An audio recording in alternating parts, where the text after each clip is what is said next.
alabar y glorificar su santo y bendito nombre. Y un poco agripado por los cambios, por la lluvia, el trabajo en la montaña, nos mojamos, de repente viene un chaparrón de agua caliente y nos mojamos y bueno, ya, eso es lo que nos toca, ¿no? Cierto, cuando nos mojamos caliente, pues nos resfriamos. No, el agua no es caliente, el agua es fría. Nosotros trabajando estamos calientes, ¿no? Estamos sudados. Y es lo que viene, ¿no? El resfriado. He estado pensando en estos días la queja, ¿no? El ruego de la humanidad en contra de Dios, y nos encontramos tantas veces con esta frase: ¿dónde está Dios? Y creo que es preocupante, ¿no? Cuando estamos en una sociedad que siempre se está quejando ¿dónde está Dios? Y solo está viendo que Dios no está haciendo nada a favor de la sociedad. Y cuando le echamos la culpa a Dios por todo lo que está sucediendo, si llueve mucho es culpa de Dios, si no llueve es culpa de Dios, si hay guerra es culpa de Dios, si hay crisis es culpa de Dios, y al final nadie cree en Dios y Dios no existe. Entonces, qué contradicción tan grande nosotros encontramos, ¿no? en la sociedad. Pero me preocupa bastante la frase ¿dónde está Dios? Cada vez que sucede algo, cuando un río se desborda, se inunda la ciudad, ¿a dónde está Dios que no está viendo? ¿Y por qué Dios permite? ¿No? Cosas así. Y en la Biblia nosotros vemos que quien pregunta es Dios, no el hombre. Cuando Adán y Eva pecaron en el huerto del Edén, ellos no dijeron ¿dónde está Dios que no nos libró de Satanás? No lo lee, ¿verdad que no? En ninguna parte de la Biblia lo podemos encontrar. Ellos no se quejaron, ellos se hicieron responsables ¿de qué? De sus actos. ¿Y qué hicieron? Se escondieron. Y cuando ellos se escondieron, entonces Dios le pregunta a ellos ¿dónde está? Él le llama a Adán, ¿dónde está? ¿Sería que Dios no sabía dónde estaba Adán? ¿O sería que Dios quería que Adán, a través de la pregunta que Dios le estaba haciendo, reflexionara y se diera cuenta en el estado en que él estaba? Porque Dios no le está preguntándole a él ¿dónde tú estás? Queriendo decir que Dios no sabía el lugar, sino ¿dónde tú estás? ¿En qué condición, en qué situación tú te encuentras en este momento? ¿Qué ha hecho? ¿Qué ha pasado? ¿Dónde tú estás? ¿Cuál es el lugar en posición espiritual en que tú te encuentras? ¿Dónde tú estás? Dios le pregunta para que él se dé cuenta en el lugar donde él estaba. Ahora, ¿en qué terreno se encontraba Adán? Tú me dirías, pues encima de la tierra, en el huerto del Edén, ¿no?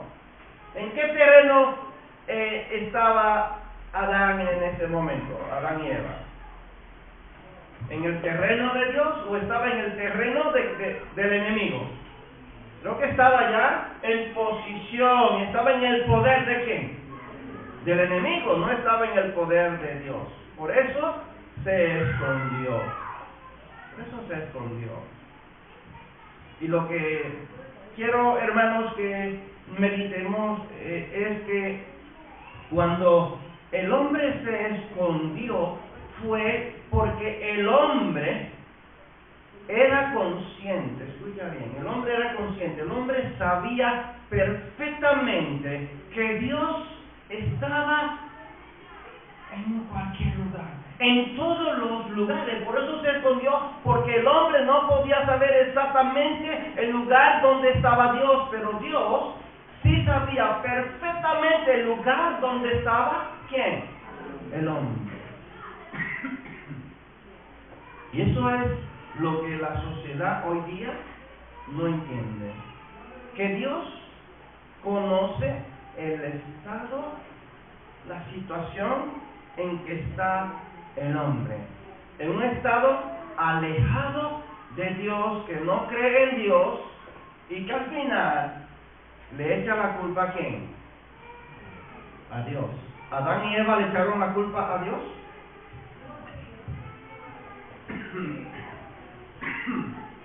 ¿Le echaron la culpa a Dios, Adán y Eva? Sí. Sí, se le echaron a Dios la culpa. Capítulo 3 de Génesis, lo puede leer, cuando Dios le preguntó a ellos qué había pasado. La mujer que dijo, el hombre primero.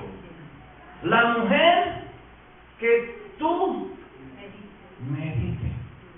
¿A quién le echó la culpa? ¿A la mujer o a Dios por darle una mujer? ¿A quién le echó la culpa, Adán? Él está diciendo, la mujer que tú me diste, me dio de comer. ¿Y la mujer a quién le echó la culpa? A la serpiente. No, la serpiente me engañó. No, la realidad es que ellos eran responsables de haber desobedecido ¿a quién? De haber desobedecido a Dios. Hermano, en el libro de Efesios, capítulo 1, tú me dirías, pero ¿cómo así? Me está hablando de Génesis, capítulo 3, y ahora me lleva a Efesios, capítulo 1. Sí, porque en esta mañana yo quiero, hermanos, que reflexionemos qué es tener conocimiento de Dios. Escucha bien, ¿qué es tener conocimiento de Dios?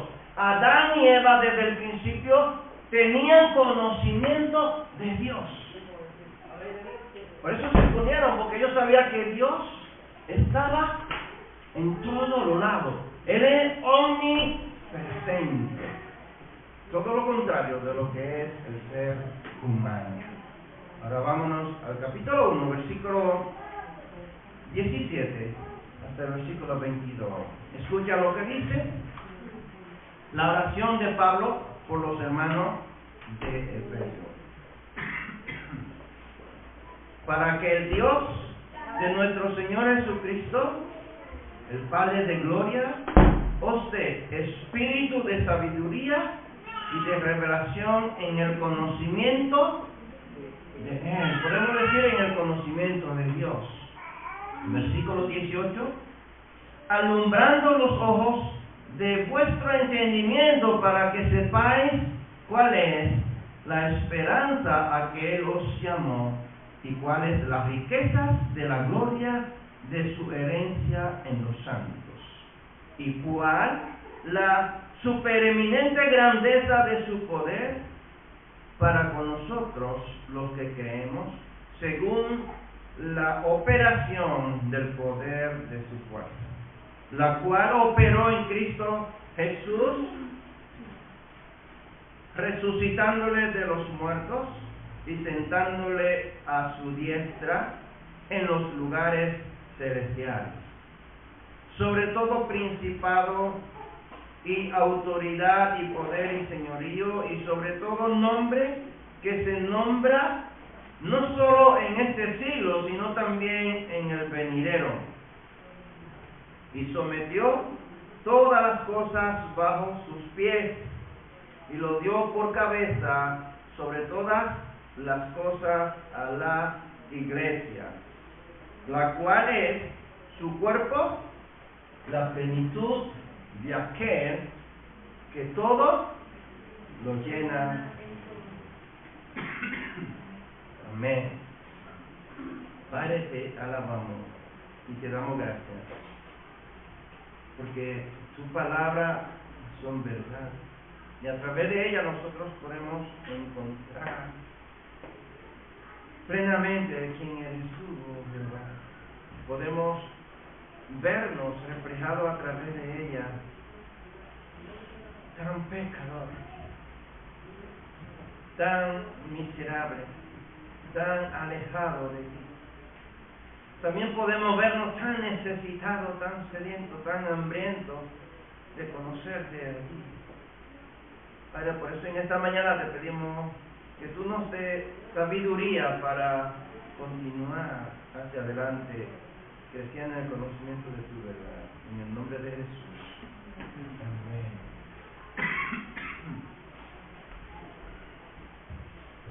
Hermanos, a veces nosotros no podemos entender cuáles son los planes de Dios. A veces no podemos ver con nuestros ojos carnales el poder soberano de Dios a favor de la humanidad. Muchas veces, hermanos, nos quedamos en que Dios nos dio espíritu de sabiduría y de revelación. Y eso nosotros lo utilizamos, ¿saben qué? Para pensar por los demás, para juzgar a los demás y para profetizar a los hermanos que Dios tiene grandes cosas para ti. Y tú me dirías, todo eso es bueno, que yo observe a los demás,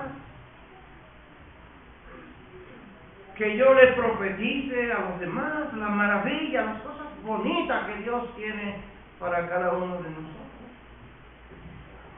o que yo juzgue las cosas que hacen los demás.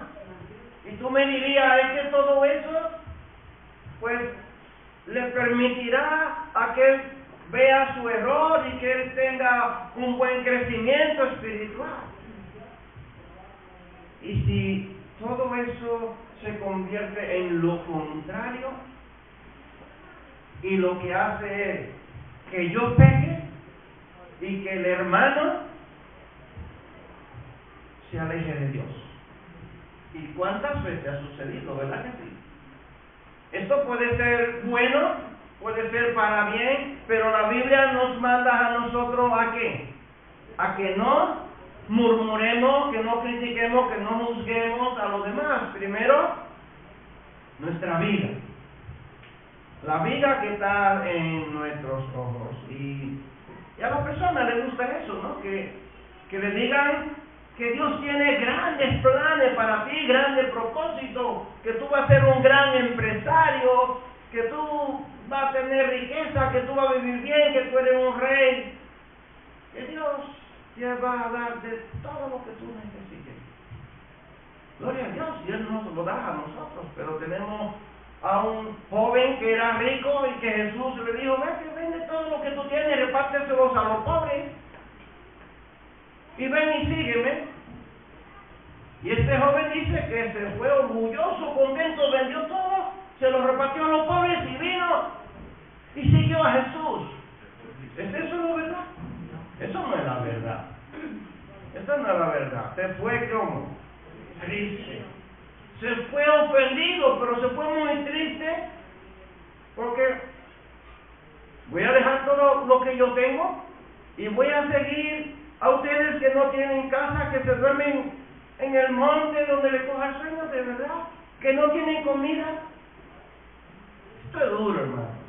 La verdad de lo que a nosotros nos dice la Escritura es que Dios tiene planes, tiene promesas espirituales para cada uno de nosotros. Eso sí, a ellos te digo un amén, un gloria a Dios. Pero aflicciones nosotros vamos a tener. Nosotros contratiempos vamos a tener. ¿Cierto? Nos van a llegar momentos difíciles, ¿o no?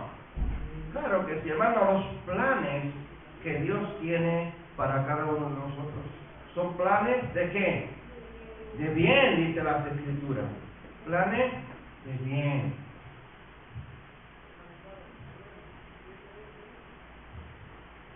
Hermanos, sería muy bueno que nosotros pudiéramos utilizar la sabiduría que viene de parte de Dios para nosotros predecir grandes eventos que van a suceder, grandes eventos que van a venir para la iglesia, para la sociedad.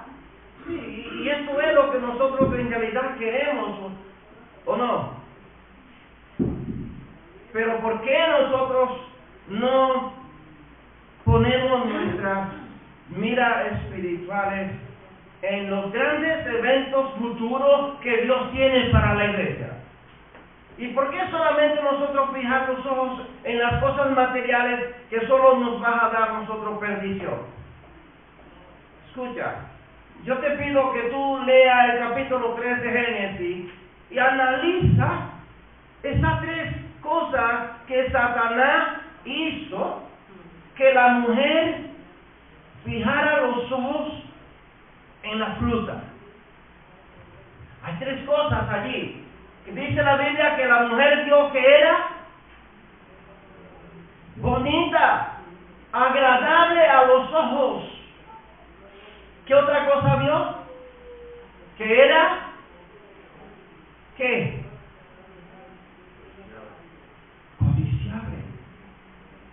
Era buena. Y luego, ¿qué fue lo que hizo? La cogió y la comió. Y fue que agradable a su paladar, dulce. Satanás, ¿qué fue lo que le ofreció? ¿Cosas espirituales de vida eterna? ¿O qué fue lo que le ofreció? Con engaño, con mentira le dijo que iba a tener conocimiento igual que Dios y que iba a vivir igual que Dios. ¿O no fue eso? Claro que sí. Cosas que materiales. Cosas materiales fue lo que Satanás le ofreció. Y cosas materiales le sigue ofreciendo a la gente. Y cosas materiales los cristianos quieren que se le predique en la iglesia. Aquí no la vas a encontrar. Yo te voy a predicar cosas celestiales, de arriba, de los cielos, hermano. De arriba. Yo no voy a engañarle, porque yo no quiero que me engañen. Yo no quiero que me hablen mentiras. Yo quiero que me hablen lo que dice las Escrituras, hermano. Si el dueño del mundo, dice Filipenses capítulo 2, que dejó todo lo que tenía y vino y se hizo ¿qué? Hombre, se humilló a Dios y a los sumos. ¿Y qué dice? ¿Qué dice? Forma de siervo, escucha bien. Tomó forma de siervo. Un siervo está a la merced de su Señor, esperando que le marquen la ración de desayuno, la ración de comida y la ración de cena. ¿O no? Claro que sí. El siervo no era libre, no era dueño de su propio acto. Él estaba para obedecer a su Señor. Y nosotros, la Biblia nos llama que nosotros somos siervos de quién? De Dios. De Dios, siervos de Jesucristo, hermanos. Somos llamados para servirle al Señor. Pablo dice que el creyente en su oración, ¿qué es lo que Pablo le está pidiendo? Que el creyente conozca a Dios en su totalidad. Versículo 17. Quiero que me siga. Versículo 17. Dice: para que el Dios de nuestro Señor Jesucristo, el Padre de gloria, os dé, ¿qué le está pidiéndole a Dios que le dé? Espíritu de sabiduría y de revelación en el conocimiento de Dios. Sabiduría, conocimiento, dos cosas. Sabiduría y conocimiento. Recuerdan que Anteriormente le estuvimos hablando que una persona que tiene sabiduría no es lo mismo que tener conocimiento. Poníamos el ejemplo de un mecánico que se haya graduado en mecánica, pero nunca ha desmontado un coche. Le va a costar desmontar un coche y volver otra vez a armarlo, tal y como una persona que tiene, ¿qué? Conocimiento, porque ya es una persona con experiencia en desmontar un motor de un coche y volverlo otra vez a dejarlo perfectamente, que el coche pueda funcionar. No es lo mismo, hermanos. Entonces Pablo está pidiendo que el cristiano tenga sabiduría y conocimiento de Dios. Escucha, si quiere conocer a Dios, lo primero que tiene que hacer es creer en su palabra. Y la palabra de Dios la tenemos ¿en qué? En la Biblia. O sea, yo tengo que escudriñar la Biblia y creer lo que la Biblia dice. Por eso Isaías en el capítulo 53, él hace una pregunta diciendo: ¿quién ha creído a nuestros anuncios, a lo que Dios había anunciado a través de los profetas? Que iba a venir un Redentor. Capítulo 9 del libro de Isaías, versículo 6, dice: porque un niño nos es nacido, hijo nos es dado, y el principado sobre su hombro, y se llamará su nombre admirable, consejero, Dios fuerte, Padre eterno, príncipe de paz. Isaías estaba dando ya, el verbo está en presente, porque un niño nos es, ¿qué? Nacido. Niño nos es nacido. Mira, ella tiene un niño ahí en su brazo. Y podemos decir que a ella le nació un niño porque lo tiene en su brazo. El texto no dice un niño nos va a nacer en el futuro. No dice un niño nació hace tantos años. No, dice un niño nos es nacido. Y pasaron muchos años para que Jesús llegara a esta tierra. Pero en el original se puede leer lo siguiente acerca de este verso 6. En la segunda parte, cuando dice: y se llamará su nombre, en el original no dice admirable, consejero, dice maravilloso consejero, Dios fuerte, perpetuamente Padre, príncipe de paz. Eso es lo que se lee en el original. Perpetuamente Padre. Y tú me dirías, pero ¿cómo puede ser que ese niño que nació sea padre, sea príncipe? ¿Y qué más dice? Y que sea admirable y que sea un excelente consejero. ¿Cómo puede ser? Sí. ¿Por qué? Porque la deidad de Dios fue vaciada en Él. Podemos decir que Jesús humanamente era 100% hombre, pero espiritualmente era 100% Dios. Pero ¿cómo yo puedo entender esto? De la siguiente manera: cuando Jesús estaba orando por un muerto y ese muerto resucitaba, Dios estaba ¿dónde? Dentro de Jesús allí presente. Se lo explico así para que puedan entenderlo.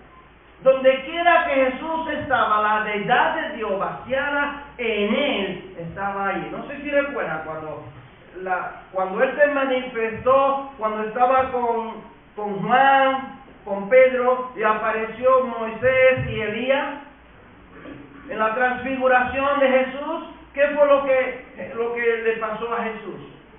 Él le mostró a los discípulos que estaban allí con Él lo que había, ¿dónde? Dentro de Jesús. ¿Qué fue lo que se transfiguró?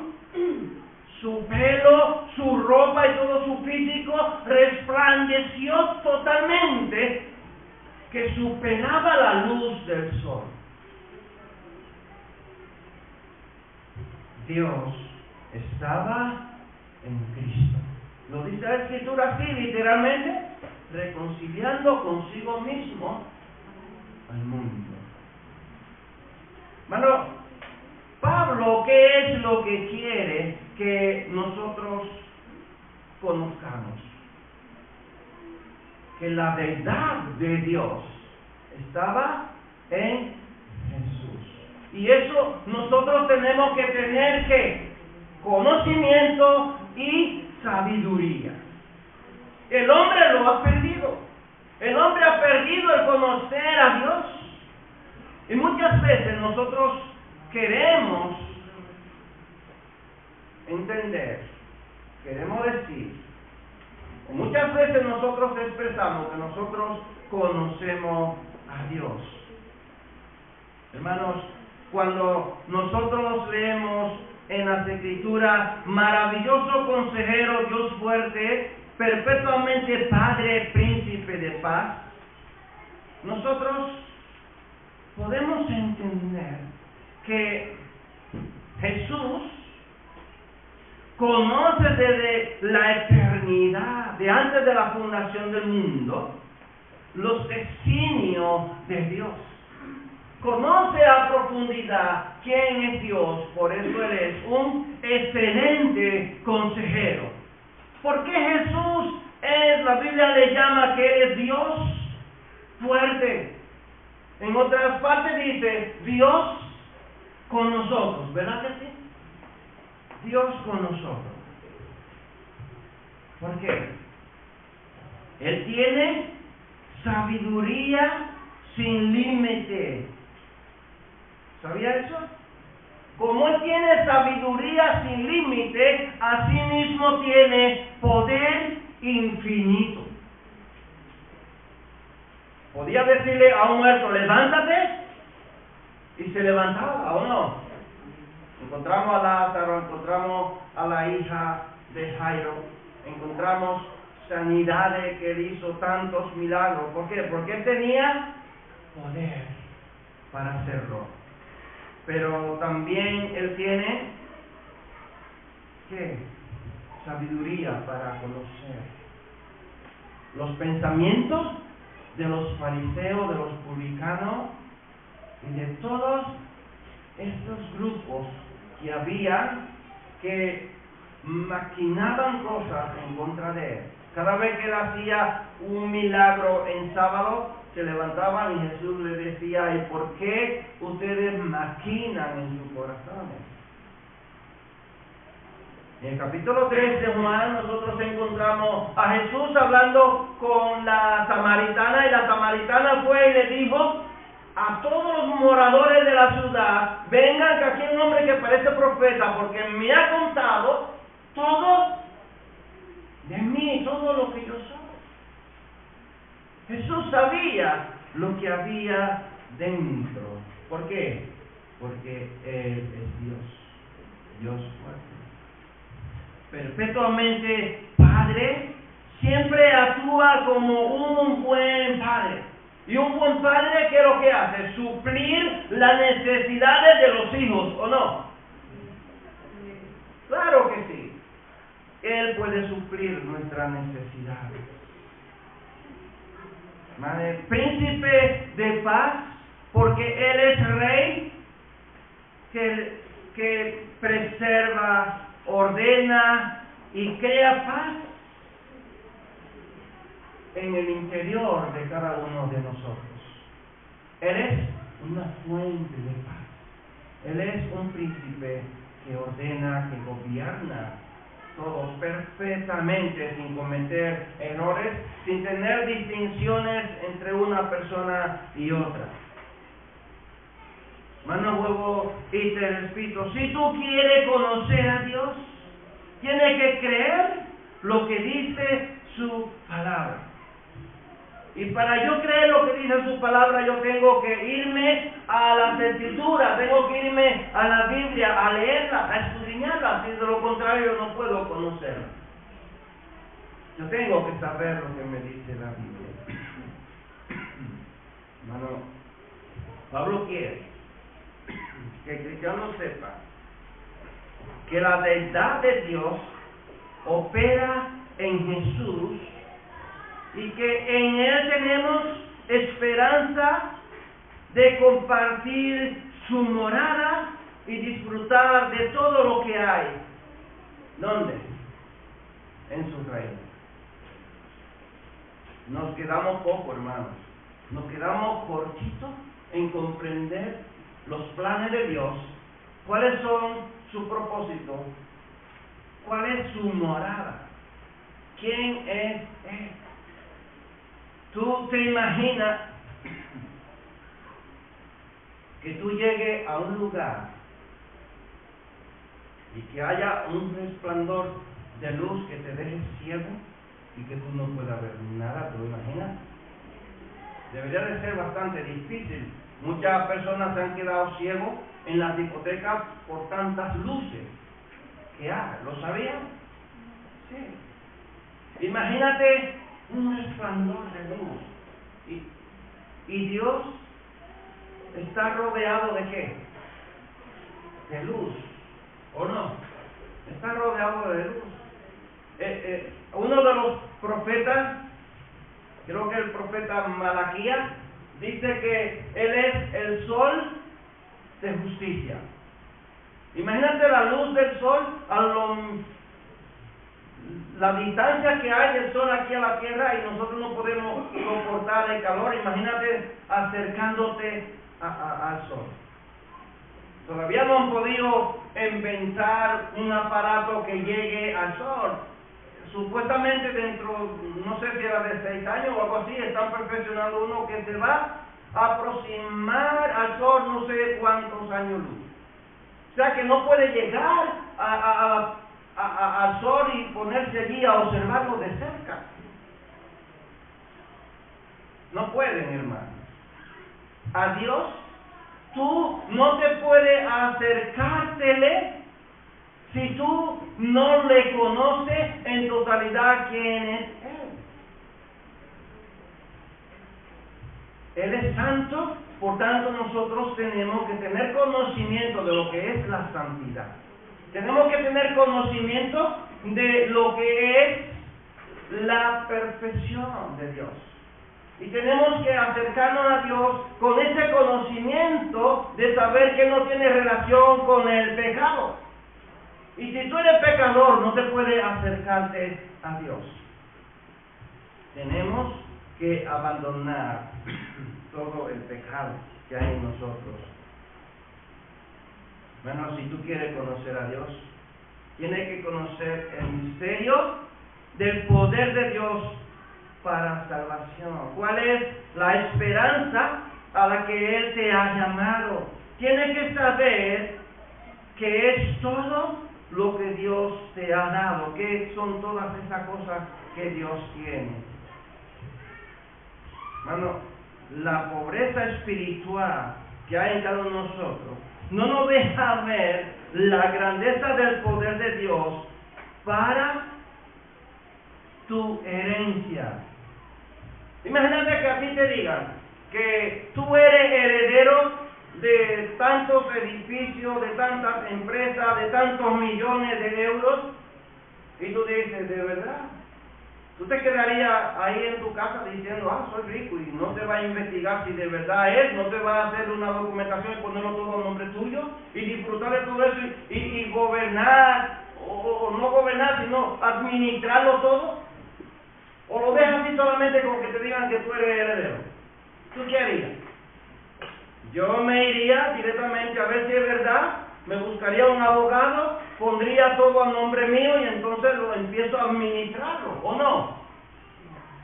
Pues escucha lo que Pablo nos está diciendo aquí.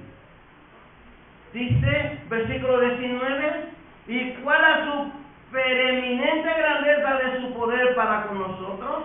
Lo que creemos según la operación de poder de su fuerza, la cual operó en Cristo, resucitándole de los muertos y sentándole a su diestra en los lugares celestiales. Escucha verso 21. Sobre todo principado, autoridad y poder, señorío, sobre todo nombre que se nombra, no solo en este siglo, sino también en el venidero, y sobre todas las cosas bajo sus pies, y lo dio por cabeza sobre todas las cosas a la iglesia, la cual es su cuerpo, la plenitud de aquel que todo lo llena en todo. ¿Cuántas bendiciones tú tienes para disfrutar en el reino de los cielos? Pero es que ahora nosotros estamos disfrutando ¿de qué? Estamos disfrutando de las bendiciones que Él nos ha dado en Cristo Jesús a través de aceptarle a Él y a través de Él poner el Espíritu Santo en nuestros corazones. Bueno, nosotros tenemos un adelanto que Dios nos ha dado para que nosotros disfrutemos de las bendiciones. Y muchos de los cristianos no conocen cuál es el poder de Dios. Se quedan mirando de lejos y por eso viven en una vida de pecado. La Biblia dice que todo lo que el hombre siembra, eso también va a cosechar. ¿O no? Pero claro, ya nos quedamos ahí. Pero ¿qué es lo que nosotros estamos sembrando? Yo creo que tú reflexiones un poco en esta mañana. ¿Qué es lo que tú estás sembrando? ¿En dónde tú lo estás sembrando? Porque para tú sembrar tú necesitas un terreno. Ahora, ¿ese terreno cómo es? ¿Es fértil? ¿Es arenoso? ¿Es pedregoso? ¿O está lleno de muchas hierbas, de cardos y espinos? ¿En dónde tú quieres sembrar? ¿O dónde tú has sembrado? Yo recuerdo de pequeño que mi padre, cuando hacía agricultura y sembraba, lo primero que hacía era limpiar el terreno, ararlo con bueyes, y cuando el terreno estaba ya bien desbaratado de los bueyes, pasarle vueltas con las ratras, luego, ¿qué era lo que hacía? Sembrar. Pero no lo dejaba ahí. Cada vez que estaban haciendo las hierbas, allá íbamos cada uno con maquetico, con pala, con alzada, a arrancar toda la hierba, porque había que quitarle las maletas para que estas plantitas, cuando empezaban a nacer, crecieran sanas y fuertes y pudieran dar el fruto. Ahora la pregunta es, ¿en dónde tú estás sembrando? ¿En un terreno sin preparar o en un terreno preparado? ¿O tú estás preparando el terreno para sembrar? Lo que tú siembres, eso es lo que tú vas a cosechar. Si sembraste trigo, no esperes cosechar alubia. No. Si sembraste una manzana, no esperes cosechar pera. Tú vas a sembrar manzana, eso es lo que tú vas a cosechar, una manzana. ¿Pero dónde tú la estás sembrando? No lo sé. Pero muchas veces, hermano, nosotros cosechamos lo que nosotros sembramos en el corazón de nuestros hijos y tiene consecuencias. Lo dice la Biblia en Éxodo capítulo 20. Muchas veces nosotros sembramos, ¿en dónde? En el corazón de las otras personas. ¿Por qué? Ellos están viendo lo que yo estoy haciendo. Ellos también. Ahora yo estoy sembrando en mi corazón. Estoy sembrando la buena semilla de la palabra de Dios. Lo estoy haciendo bien, perfectamente, y con eso los demás van a ver el fruto que yo estoy dando. Por eso digo, ¿dónde tú lo estás sembrando, hermano? Y eso tenemos que tener mucho cuidado. Cuando nosotros sembramos, tenemos que saber en qué terreno vamos a sembrar, porque vamos a cosechar. Y hoy día nosotros encontramos tantos hogares destruidos, familias destruidas, amistades destruidas, arruinadas. ¿Por qué? Porque está cosechando lo que tú has sembrado, hermanos. Sembremos en nuestros corazones y en los corazones de nuestros hijos, en los corazones de los demás, la buena semilla de la palabra de Dios, que pueda crecer, que pueda dar fruto digno de arrepentimiento, porque de lo contrario nosotros no podemos acercarnos a Dios. Escucha, el poder que Dios ha puesto en Cristo Jesús, ese poder que lo resucitó de los muertos, ese poder está operando en el corazón de cada uno de nosotros. Tú me dirías, pero ¿cómo así? Sí, está operando en el corazón de cada uno de nosotros. ¿Para qué? Para librarnos de la muerte espiritual. ¿Sí? El mismo poder que operó en Cristo Jesús, resucitándole de los muertos, está operando también ¿en qué? En la transformación de cada uno de nosotros. Y ese mismo poder es que nos va a resucitar a nosotros de los muertos para llevarnos a reinar con Él. El mismo poder que operó para resucitar a Cristo de los muertos, opera en un borracho para liberarlo de la embriaguez y hacerlo una persona que alabe al Señor. Ese mismo poder está operando ¿en dónde? En un ladrón, para quitarle la deshonestidad y hacer una persona que sea honesta. Ese mismo poder opera en el fornicario y en el adulterio para librarlo ¿de qué? De su debilidad y darle poder espiritual para que alabe y glorifique el nombre del Señor. Ese mismo poder que resucitó a Cristo opera en los que se justifican a sí mismos delante de Dios para hacerlo justo y que glorifiquen el nombre de Dios. Ese poder es el que Pablo quiere que tú y yo conozcamos para alabar y glorificar el nombre de Dios. Hermanos, si la muerte de Cristo es la demostración del amor supremo de Dios hacia cada uno de nosotros, entonces la resurrección de Cristo es la demostración suprema del poder de Dios para resucitar de los muertos. Dice las Escrituras que Jesús es primicia ¿de qué? ¿De los muertos en resucitar o no? Claro que sí. Es ese poder el que nos va a nosotros a dar vida y nos va a llevar juntamente con Cristo. Hermanos, sabemos que Jesús está por encima de todas las cosas. ¿Y cómo así por encima de todas las cosas? ¿Sí? Está por encima de los ángeles que están al servicio de Dios y está por encima de los ángeles que se rebelaron contra Dios.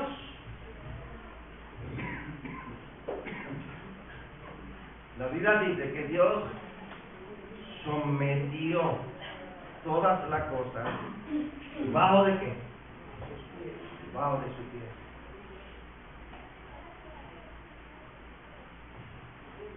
Lo podemos leer nuevamente. Dice, versículo 20, la cual operó en Cristo, resucitándole de los muertos y sentándole a su diestra en los lugares celestiales, sobre todo principado, autoridad, poder, señorío y sobre todo nombre que se nombra. Escucha lo que dice. No solo en este siglo, sino también en el venidero. ¿Qué dice más? Y sometió todas las cosas bajo sus pies y lo dio por cabeza ¿a quién? Sobre todas las cosas a la iglesia. Escucha, estas palabras fuertes.